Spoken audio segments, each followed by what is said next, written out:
नमस्कार दोस्तों।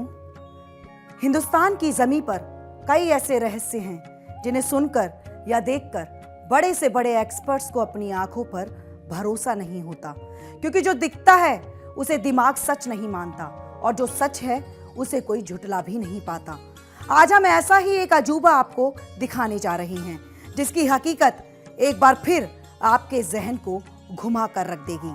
कहते हैं कि कोई भी इमारत अपने पिलर पर टिकी होती है, लेकिन क्या आपने कभी कोई ऐसी इमारत देखी है जिसका पिलर जमीन पर टिका ना होकर हवा में लटक रहा हो? है ना अद्भुत बात। आज हम आपको एक ऐसे ही मंदिर में लिए चलते हैं जहां दुनिया भर से शोधकर्ता आए, वैज्ञानिक आए, बड़े से बड़े एक्सपर्ट्स आए, लेकिन वो हवा में झूलते हुए पिलर का राज आज तक नहीं खोज पाए। असल में ये पिलर आंध्र प्रदेश के अनंतपुर जिले में बसे लेपाक्षी मंदिर का है, जिसे लोग हैंगिंग पिलर भी कहते हैं।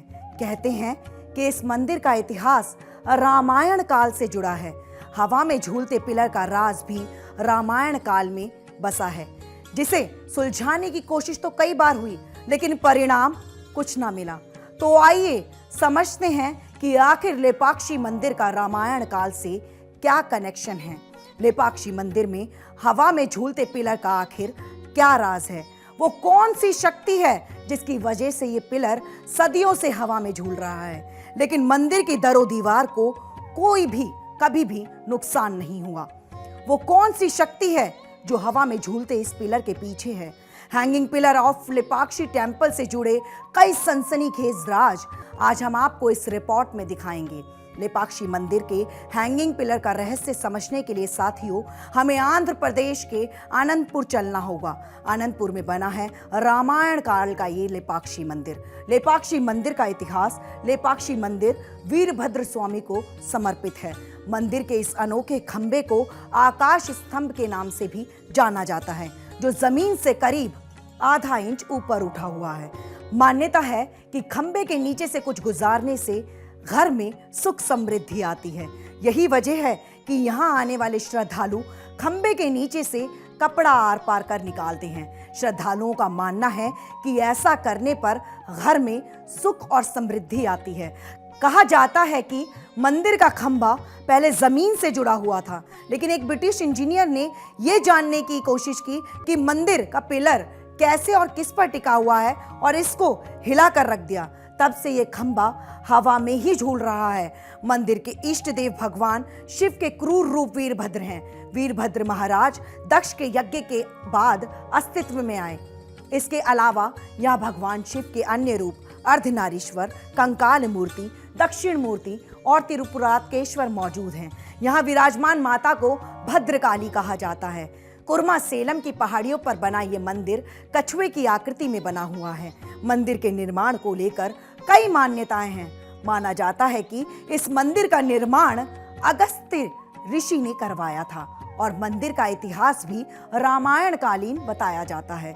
ये भी मान्यता है कि जब लंकापति रावण माता सीता का हरण करके उन्हें लंका ले जा रहा था, तब पक्षीराज जटायु ने माता सीता की रक्षा के लिए इस स्थान पर रावण से युद्ध किया था, जिसमें रावण के प्रहार से जटायु घायल होकर यहीं धरा पर गिर गए थे।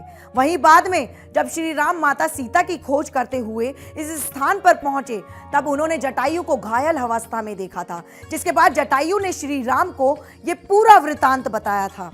जटायु से सारी बातें सुनकर प्रभु श्री राम ने करुणा भाव से जटायु को अपने गले से लगाया था और तभी से इस स्थान का नाम लेपाक्षी पड़ गया। हालांकि वर्तमान दृष्टि से देखें तो मंदिर का निर्माण साल 1533 के दौरान विजयनगर साम्राज्य से संबंधित बताया जाता है। मंदिर में स्थापित शिलालेखों से जानकारी मिलती है कि मंदिर का निर्माण विजयनगर के राजा अच्युत देव राय के अधिकारियों विरुपन्ना और वीरन्ना ने करवाया था। यह मंदिर 2 बड़े बाड़ों के अंदर स्थित है। पहले बाड़े में प्रवेश करने के लिए 3 द्वार हैं। मुख्य द्वार पर एक अद्भुत गोपुरम का निर्माण किया गया है।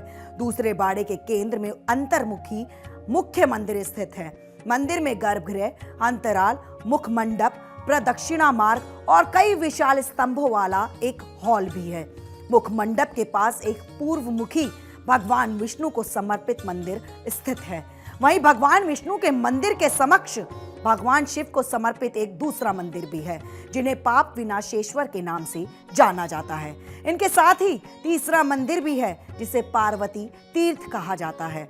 मंदिर के गर्भगृह में भगवान वीरभद्र विराजमान हैं। वीरभद्र भगवान शिव का क्रोध का स्वरूप माना जाता है, जिसे पार्वती तीर्थ भी कहा जाता है। मंदिर के गर्भगृह में भगवान वीरभद्र विराजमान हैं। वीरभद्र भगवान शिव का क्रोध का स्वरूप माना जाता है, जो राजा दक्ष के यज्ञ के समय माता सती द्वारा आत्मदाह किए जाने के बाद अवतरित हुए थे। इस मंदिर का मुख्य आकर्षण का केंद्र महामंडप है। यह महामंडप कई स्तंभों से मिलकर बनाया गया है, जिसमें तुम्बुरा, ब्रह्मा, पद्मिनी, नारद, दत्तात्रेय, रंभा और नटराज की आकृतियों को उकेरा गया है। लेपाक्षी मंदिर अपने उस एक स्तंभ के लिए विश्व विख्यात है, जो जमीन से आधा इंच ऊपर है और हवा में लटका हुआ है। ब्रिटिशर्स के समय से कई बार इस मंदिर में स्थित इस हैंगिंग पिलर के रहस्य को जानने की कोशिश की गई, लेकिन वे असफल रहे। एक बार ब्रिटिश इंजीनियर ने इस स्तंभ को उसकी जगह से हटाने की कोशिश की, क्योंकि ऐसा लग रहा था कि इस लटके हुए स्तंभ का मंदिर में कोई योगदान ही नहीं है। लेकिन जब स्तंभ को हटाने की कोशिश की गई, तब मंदिर के दूसरे हिस्सों में लगे स्तंभों ने भी दरारें आने लग गई, जिसे देखकर उस ब्रिटिश इंजीनियर ने अपनी जांच को वहीं रोक दिया और हार मानकर वापस चले गया।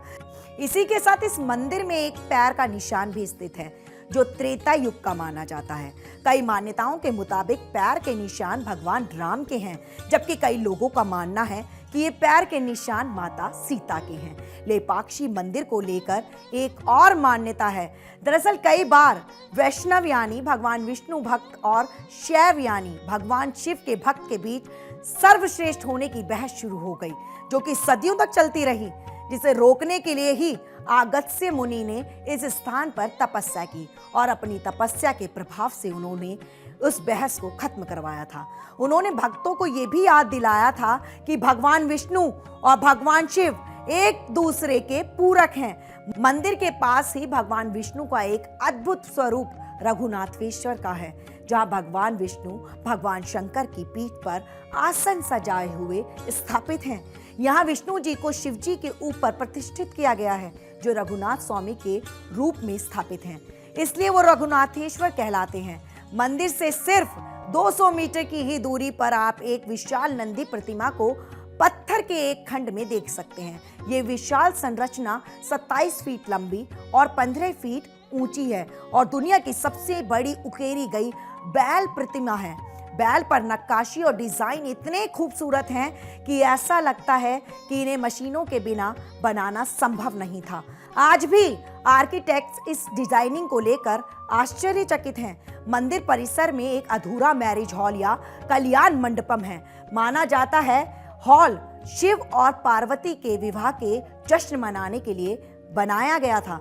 इस हॉल को देखने के बाद हर कोई यही बोलता है कि इसे जानबूझकर अधूरा क्यों छोड़ दिया गया। तो आपको बता दें, ऐसा कहा जाता है कि निर्माता विरूपन्ना का पुत्र दिव्यांग था। एक बार जब उन्होंने मंदिर का निर्माण शुरू किया तो उनके बेटे का दिव्यांगपन चमत्कारिक रूप से ठीक हो गया, लेकिन अन्य दरबारियों को इससे जलन होने लगी और उन्होंने राजा से इसकी शिकायत की कि वो अपने बेटे के इलाज के लिए राज्य के पैसे का जो है इस्तेमाल कर रहे हैं। क्रोधित होकर राजा ने अपने आदमियों को विरूपन्ना को अंधा बना देने का आदेश दिया।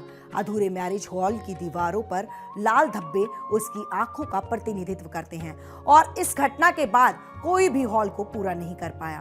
तो चलिए अब मैं मोनिका सिंह आपसे विदा लेती हूँ और ऐसी ही रोमांचक और रहस्यमय खबरों से जुड़े रहने के लिए देखते रहिए इंडिया डेली का डिजिटल प्लेटफॉर्म। धन्यवाद।